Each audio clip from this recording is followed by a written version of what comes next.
Rheumatoid arthritis একটি auto immune রোগ যা রোগীর রোগ প্রতিরোধ ক্ষমতাকে কমিয়ে দেয়। এর লক্ষণসমূহগুলো হলো এই রোগের কারণে হাড়ে প্রদাহ ও ব্যথা বাড়ে, জয়েন্ট নাড়াতে কষ্ট হয়, জয়েন্টগুলো ফুলে গরম হয়ে যায়, ক্লান্তি, জ্বর এবং ক্ষুধা হ্রাস পায়, হাত কবজি, পায়ে যন্ত্রণা হয়, জয়েন্টগুলো শক্ত হয়ে যায় এবং নাড়াতে কষ্ট হয়। সাধারণত সকালে ঘুম ভাঙার পর এবং বিশ্রামের পরে এ সমস্যাগুলো দেখা দেয়।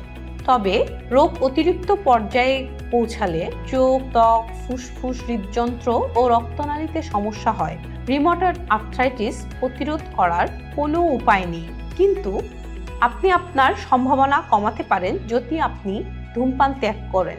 জেনেটিক কারণ ছাড়াও ধূমপান রিউমাটয়েড আর্থ্রাইটিসের সম্ভাবনাকে বাড়িয়ে তোলে, বিশেষ করে যদি আপনার বয়স 55 বা তার কম হয়।